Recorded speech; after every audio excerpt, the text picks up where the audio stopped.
Disclaimer, এই ভিডিওতে বর্ণিত ঘটনাগুলো সম্পূর্ণভাবে বাস্তব অভিজ্ঞতার ওপর ভিত্তি করে তৈরি। ঘটনাগুলো যারা নিজের চোখে দেখেছেন বা যাঁদের সঙ্গে ঘটেছে তাদের বর্ণনা অনুযায়ী তুলে ধরা হয়েছে। ভিডিওটি কোনো কুসংস্কার ছড়ানোর উদ্দেশ্যে নয়, শুধুমাত্র সত্য ঘটনা ও অজানা রহস্য তুলে ধরাই এর লক্ষ্য। দুর্বল হৃদয়ের মানুষ শিশু এবং যারা সহজে ভয় পান তাদের এই ভিডিও না দেখার জন্য অনুরোধ করা হচ্ছে। ভিডিওটি নিজ দায়িত্বে দেখুন। হ্যালো বন্ধুরা, আমি সৌমিত্র আছি তোমাদের সাথে, আর তোমরা শুনছো প্রেত ছায়া ইনসিডেন্ট, যেখানে প্রতিটি শব্দ উঠে আসে বাস্তবের গভীর অন্ধকার থেকে। প্রথমেই বলে রাখি, তোমরা যদি এই চ্যানেলে নতুন হয়ে থাকো তাহলে চ্যানেলটা সাবস্ক্রাইব করে রাখো, কারণ এই রকম ভৌতিক ঘটনা আসতে থাকে প্রতি শনিবার ও রবিবার ঠিক রাত 10টায়। আজ যে ঘটনা শোনাবো সেটা একটি বাগানবাড়ির ঘটনা, আর একটি খুনের পর নিজের প্রতিশোধ নেওয়ার জন্য ফিরে আসা এক আত্মার ঘটনা। তো তোমরা শুনতে থাকো, আর ঘটনার শেষে থাকবে একটি প্রশ্ন। তাহলে প্রশ্নের উত্তর দিতে হলে ভালো করে ঘটনাটা শোনো। চলো এবার সোজা ঘটনায় চলে যাই।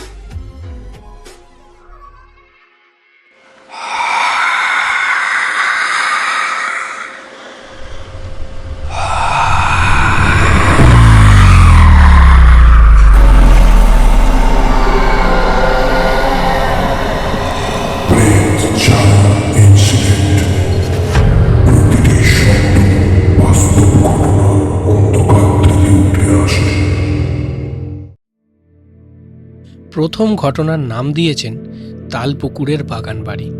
লিখছেন অঞ্জন কাকা। একটি সুন্দর ও ছোট পরিবার। অনাদিবাবু, তার স্ত্রী রেশমি এবং মেয়ে শ্রী থাকেন সল্টলেকে। খুব হাসি খুশি পরিবার। তবে অনাদিবাবুর একটা বাগানবাড়ির খুবই শখ। একদিন অনাদিবাবু সকালে বাড়িতে বসে চা খেতে খেতে খবরের কাগজ পড়ছিলেন।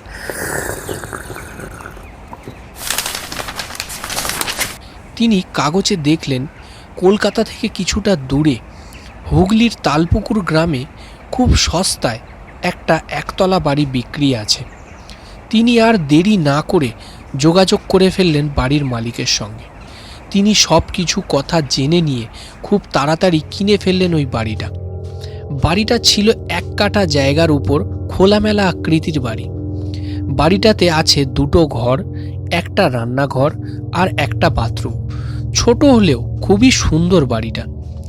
বাড়িটা কেনার পর থেকেই তিনি ভাবছিলেন কবে গিয়ে সেখানে থাকা যায়। এই ভাবতে না ভাবতেই একদিন সময়টা হয়ে গেল। সে বছর বড়দিনের ছুটিতে অনাদিবাবু তার পরিবার নিয়ে গাড়ি করে রওনা দিলেন বাগানবাড়ির উদ্দেশ্যে। সারাদিন ট্রাভেল করে আস্তে আস্তে যখন ওনারা পৌঁছালেন তখন প্রায় সন্ধ্যা হয়ে গেছে। গাড়ি থেকে নেবেই ওনারা বাড়িটা দেখে মুগ্ধ হয়ে গেলেন ঠিকই, কিন্তু আরও একটা জিনিস লক্ষ্য করলেন। ওনারা দেখতে পেলেন ওঠার সিঁড়িতে বসে আছে একটা কালো বিড়াল। তাদের দেখতে পেয়ে সেটা উঠে গ্রিলের গেটের ভিতর দিয়ে ঘরের দিকে চলে গেল। সবাই সেই ব্যাপারটা গুরুত্ব না দিলেও অনাদিবাবু কেমন যেন একটা খটকা লাগলো। তিনি ভাবলেন ভিতরে সব দরজা জানালা বন্ধ। অনেক খুঁজেও তাকে আর পাওয়া গেল না, কিন্তু গেল কোথায় সে? ওনারা 3 জনে ঘরে ঢুকলেন। তারপর হাত পা ধুয়ে পরিষ্কার হয়ে 3 জনে একটু বিশ্রাম নিতে যে যার ঘরে চলে গেলেন। হঠাৎ বাইরে বৃষ্টি শুরু হলো। অনাদিবাবু ভাবলেন এই মাত্র আকাশ পরিষ্কার দেখলাম, এর মধ্যে বৃষ্টি কিভাবে শুরু হতে পারে? এই ভাবতে ভাবতেই একটা বাজ পড়ল খুব কাছে, আর সঙ্গে সঙ্গে কারেন্ট চলে গেল। চারদিকে ঘুটঘুটে অন্ধকার। চোখ খুলে রাখলেও কিছু দেখা যাচ্ছিল না। একটা খুট করে শব্দ হতে অনাদিবাবুর মেয়ে শ্রী দরজার দিকে তাকিয়ে দেখল দরজার কাছে দাঁড়িয়ে আছে শাড়ি পরা একটা মহিলার অবয়ব। অন্ধকারে কিছু না দেখা গেলেও তার চোখগুলো আগুনের ভাটার মতো জ্বলছে। এই দেখে সে প্রচণ্ড ভয় পেয়ে যায়। শ্রী চিৎকার করে ওঠে, অনাদিবাবু ও তার স্ত্রী সেই চিৎকার শুনে দৌড়ে এলো টর্চ নিয়ে। টর্চের আলোয় সবাই দেখল একটা কালো বিড়াল গ্রিলের গেট দিয়ে দৌড়ে বেরিয়ে গেল বাইরে। স্ত্রী বেশ ভয় পেয়ে গেছে। সে কিছুতেই আর একা ঘরে শুতে চাইছিল না। অগত্যা খাওয়া দাওয়া করে তারা তিনজনেই শুয়ে পড়লেন একটা ঘরে। সারাদিনের ক্লান্তিতে খুব তাড়াতাড়ি ঘুমিয়ে পড়লেন সবাই। তখন প্রায় মাঝরাত, ঘড়িতে 2:30 বাজে। বাইরে তখনও বৃষ্টি পড়ছে, সঙ্গে ঝড়ও হচ্ছে। কারেন্ট তখনও আসেনি। হঠাৎ শ্রী অনুভব করল কিছু যেন তার পায়ে স্পর্শ করছে। চেয়ে উঠে অন্ধকারের মধ্যে সে দেখতে লাগলো, কিন্তু ঘন কালো অন্ধকারে কিছুই দেখতে পেল না। সে তখন হাতে টর্চ নিয়ে ঘরের মধ্যে ফেলতেই সে যা দেখল, সিলিং ফ্যানের থেকে গলায় দড়ি দিয়ে ঝুলছে এক মহিলা। তার আগুনের মতো চোখ দুটো ঠিকরে বেরিয়ে আসছে।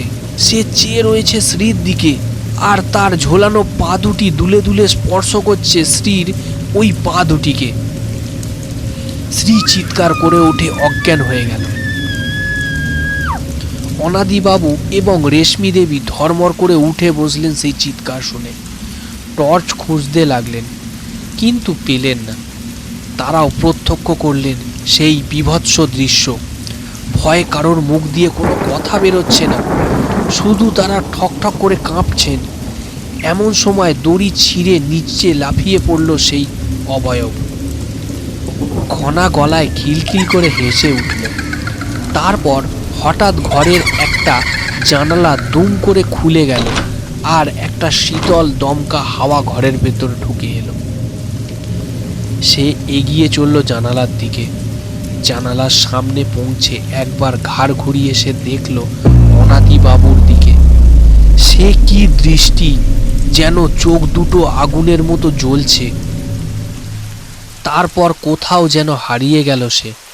চারদিকে নিস্তব্ধ, শুধু বৃষ্টির শব্দ শোনা যাচ্ছে। অনাদিবাবু ঘাড় ঘুরিয়ে চারিদিকে খুঁজতে লাগলেন তাকে। হঠাৎ একটা কালো বিড়াল লাফিয়ে জানালায় উঠে তাকালো অনাদিবাবুর দিকে। তার চোখ দুটো ফাটার মতো জ্বলছে। তারপর বাইরে অদৃশ্য হয়ে গেল। অনাদিবাবু মূর্তির মতো বসে রইলেন সারা রাত। অচৈতন্য স্ত্রীর জ্ঞান ফিরল পরের দিন সকালে। সেদিন অনাদিবাবুরা ফিরে গেলেন কলকাতায়। তারপর থেকে আর কোনো দিন বাগান বাড়িতে আসেননি তারা। তবে পরে খোঁজ নিয়ে জানা গেছে ওই বাড়িতে একটি স্বামী স্ত্রী থাকতো 2 বছর আগে। স্বামীর সাথে কোনো কিছু নিয়ে ঝগড়া হয় স্ত্রীর, আর স্বামী বাড়ি ছেড়ে চলে যান। 1 সপ্তাহ কেটে গেলেও তার স্বামী আর না ফেরায় মহিলা গলায় দড়ি দেয় ওই ঘরে। তারপর থেকেই ওই বাড়িতে আজ পর্যন্ত অনাদিবাবুকে নিয়ে প্রায় 23টা পরিবার এসেছে, কিন্তু কেউই ঠিকভাবে রাত কাটাতে পারেনি। আর ওই বাড়ির আসল মালিক তো তার বাড়িটাকে ব্যবসা বানিয়ে নিয়েছে।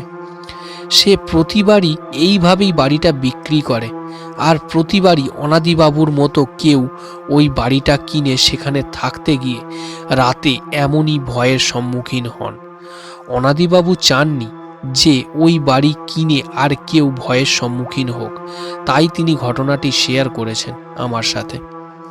আমি লিখে তোমাকে জানালাম। তোমার ভালো লাগলে অবশ্যই পড়ে শুনিও।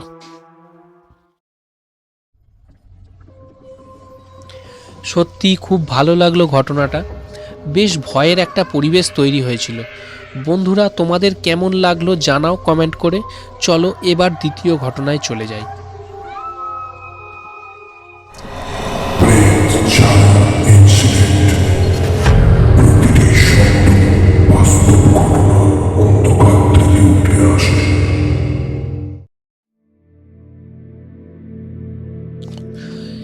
এই ঘটনাটা পাঠিয়েছে শ্রীময়ী সরকার।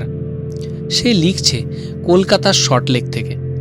সে লিখেছে, দাদা, আমি তোমার ঘটনা শুনেছি। তোমার ঘটনা আমার খুবই ভালো লাগে। এক এক সময় মনে হয় যেন আমি নিজের চোখে সেটি দেখছি। তাই আজ আমি আমার একটা বান্ধবীর ঘটনা তোমাকে শোনাবো। তার নাম রুহি চোংদার। সে যেমন করে আমাকে বলেছে আমি তেমন করেই বলছি। রুহির বাড়ি সল্টলেকেই। রুহি খুব বড় বাড়ির মেয়ে। সে কলেজে পড়াকালীন একটা ছেলেকে ভালোবাসে। রুহির বাড়িতে কথাটা জানাজানি হওয়ায় রুহির বাবা রুহিকে বাড়ি থেকে বেরোতে বারণ করে ও কলেজে আসাও বন্ধ করে দেয়। একদিন রুহি সুযোগ বুঝে বাড়ি থেকে পালিয়ে যায় ও সেই ছেলেটিকে বিয়ে করে নেয়। রুহি বাড়ি থেকে পুলিশ কমপ্লেন করলে জানতে পারে কলকাতা থেকে কিছু দূরে পুরুলিয়ার কোনো এক জায়গায় তারা তাদের সংসার বেঁধেছে। তাই জানা মাত্রই তার বাবা তৎক্ষণাৎ রওনা দেয় পুরুলিয়ার উদ্দেশ্যে। সেখানে গিয়ে ভালোভাবেই মেয়ে জামাইকে বাড়িতে নিয়ে আসে। এখানে বলে রাখি, রুহির বরের নাম প্রশান্ত বোস। প্রশান্তের বাবা মা কেউই বেঁচে নেই। বহু বছর হলো তারা এক দুর্ঘটনায় মারা যায়। তারপর প্রশান্ত এক অনাথ আশ্রমে মানুষ হয়। তাই পিছন থেকে খবর নেওয়ার কেউই ছিল না। আবার ঘটনায় আসি। রুহি বাড়ি এসে ভেবেছিল সব ঠিক হয়ে গেছে, কিন্তু প্রশান্তকে রুহির বাবা যে মন থেকে মেনে নিতে পারছিল না সেটা প্রশান্ত ভালোই বুঝতে পারছিল। একদিন রাতে রুহি ঘুমিয়ে পড়ার পর রুহির বাবা প্রশান্তকে ডেকে নিয়ে যায়। তার পরদিন থেকে প্রশান্তকে আর খুঁজে পাওয়া যায় না। রুহি খুব ভেঙে পড়ে। রুহির বাবা রুহিকে জানায় প্রশান্ত রাতে বাড়ি থেকে 2 লক্ষ টাকা ও কিছু গয়না নিয়ে পালিয়ে গেছে। একটি চিঠি লিখে গেছে রুহির জন্য। রুহি চিঠিটা পড়ে। তাতে লেখা ছিল, আমি যে জন্য এসেছিলাম সেটা পেয়ে গেছি, তাই চলে যাচ্ছি। তুমি আবারও বিয়ে করে নিও। ব্যাস এইটুকু। রুহির মন পুরো ভেঙে যায়। প্রায় 2 বছর পর রুহির বাবা আবারও বিয়ে দেয় রুহির। ছেলের বাড়ি ছিল হাওড়ার দক্ষিণ বাড়ি বলে একটা জায়গায়। ওইখানে যাওয়ার পর থেকে রুহির কিছু অদ্ভুত জিনিস অনুভব করতে পারে। কিছু শব্দ, যেন রুহিকে কেউ বলছে, আমি আর পারছি না একা থাকতে, তুমি চলে এসো আমার কাছে। এই রকমই কিছু স্বপ্ন দেখত রুহি। তাতে যেন প্রশান্ত ওকে বলছে, তুমি চলে এসো আমার কাছে। তবে রুহি যখনই তার বর্তমান হাজবেন্ডকে বলতো, তুমি কি কিছু শুনতে পাচ্ছ, তখনই ওর হাজবেন্ড কথাটা এড়িয়ে যেত। একদিন রাতে রুহি স্বপ্নে দেখে ওর বাবা প্রশান্তকে জোর করে ওদের কলকাতার বাড়ির পিছনে স্টোর হাউসে নিয়ে যাচ্ছে। সঙ্গে আছে বাড়ির 2 চাকর ও বাবার ড্রাইভার। তারা প্রশান্তকে সেইখানে নিয়ে গিয়ে গলা টিপে হত্যা করছে, আর তারপর ওর দেহকে ওই ঘরের পিছনের একটা ফাঁকা জায়গায় মাটি খুলে পুঁতে দেয়। এই স্বপ্ন দেখে রাতে রুহির ঘুম ভেঙে যায়। সে কুলকুল করে ঘামছে। সে তখন উঠে তার কাছে যত্ন করে রাখা প্রশান্তের সেই চিঠিখানা বার করে আবারও পড়ে। সে তখন বুঝতে পারে এই হাতের লেখাটা প্রশান্তর নয়। তাহলে তখন কেন এটা চোখে পড়ল না? সে ভাবল হয়তো তখন মন খারাপের জন্য এই রকম অবস্থা হয়েছে। সে ঠিক করে একদিন বাড়ি গিয়ে এই ব্যাপারে তদন্ত করবে। এরপর একদিন সময় হলো, রুহি তার হাজবেন্ডকে নিয়ে বাপের বাড়ি ঘুরতেও গেল। সেদিন রাতে রুহি তার হাজবেন্ডকে নিয়ে ওই স্টোর হাউসের পিছনে গেল। সেইখানে গিয়ে দুজনেই হাতাহাতি করে মাটি খুঁড়তে লাগলো। বাপের বাড়ি আসার আগে রুহি তার হাজবেন্ডকে সব কথাই জানিয়েছিল। প্রশান্তের সঙ্গে তার সম্পর্ক, তাদের বিয়ে হওয়া ও প্রশান্তের হঠাৎ চলে যাওয়া, সব কিছু। তাই শুনে রুহির হাজবেন্ড রাজি হয় তার সাথে এই কাজ করতে। এরপর মাটি খুঁড়ে রুহি যা দেখে, সে দেখে নিজের চোখে বিশ্বাস করতে পারছিল না। সে দেখে একটা কঙ্কাল, গায়ে আছে একটা প্যান্ট ও জামা, তবে সেটা মাটি ধরে নষ্ট হয়ে গেছে। আর তার হাতের আঙুলে আছে একটা ইমিটেশনের আংটি। সে দেখে সেটিকে চিনতে পারে সে বুঝতে পারে এটা আর কেউ নয়, এটা প্রশান্তের দেহ। সে তৎক্ষণাৎ সেখানে কাঁদতে কাঁদতে ভেঙে পড়ে। তার হাজবেন্ড সেই কঙ্কালকে দেখে তার আর বুঝতে বাকি থাকে না যে ওটা প্রশান্তের দেহ। তাই সে সঙ্গে সঙ্গে পুলিশকে ফোন করে সব জানায়, রুহির বাবাকে অ্যারেস্ট করার দাবিও করে। পুলিশ আসে ও রুহির বাবাকে অ্যারেস্ট করে নিয়ে যায়। প্রমাণ হিসাবে নিয়ে যায় প্রশান্তের কঙ্কাল। এরপর আর তেমন কিছু বুঝতে পারেনি রুহি। তবে ও বলেছে যেদিন ওর বাবাকে পুলিশ নিয়ে যায় সেই দিন দুপুরবেলায় ঘুমানোর সময় সে একটা স্বপ্ন দেখে। তাতে প্রশান্ত তাকে বলছে, তুমি আমার কষ্ট থেকে মুক্তি দিয়েছো, তুমি ভালো থাকো, তুমি ভালো থাকো, তুমি ভালো থাকো। এই ঘটনাটা আমার শুনে মনে হয় তোমাকে জানানোটা দরকার, কারণ তোমার মাধ্যমে এটা সবাই জানুক। রুহিও তাই চায়, তাই আমি লেখাটা পাঠালাম। ভালো লাগলে পড়ে শুনিও। আর কত নাম্বার এপিসোডে শোনাবে অবশ্যই একবার জানিয়ে দিও। অসাধারণ। আজ দুটো ঘটনাই খুবই ভালো ছিল, বিশেষ করে শেষের ঘটনাটা। ভালোবাসার এক অদ্ভুত মেলবন্ধন, আর দেখলাম কেমন করে একজন তার প্রতিশোধ নিতে আবারও ফিরে আসে। এই থেকে প্রমাণ হয় মানুষ যতই লুকিয়ে অপরাধ করুক, কেউ না দেখলেও প্রকৃতি সবই ঠিক দেখে। তো বন্ধুরা, তোমাদের কেমন লাগলো লিখে জানাও। আজ কোন ঘটনার তোমাদের বেশি ভালো লেগেছে সেটাও জানাতে ভুলো না। তাহলে আর দেরি কেন, এবার চলে যাই আজকের প্রশ্নে। আজকের প্রশ্ন হলো, রুহি প্রথম বিয়ে করে কোন জায়গায় যায়? উত্তর জানা থাকলে লিখে ফেলো তাড়াতাড়ি। এবার ঘোষণা করব আজকের উইনারের নাম। আজকের উইনারের নাম হলো প্রিয়া খান 8786। সো কংগ্রাচুলেশনস, তুমি জিতে যাচ্ছ একটা আকর্ষণীয় পুরস্কার। চলো এবার তোমাদের বিদায় জানানোর পালা। আজকের মতো আসছি। তোমরা এতক্ষণ শুনছিলে প্রেত ছায়া ইনসিডেন্ট। এখানে প্রতিটি শব্দ উঠে আসে বাস্তবের গভীর অন্ধকার থেকে।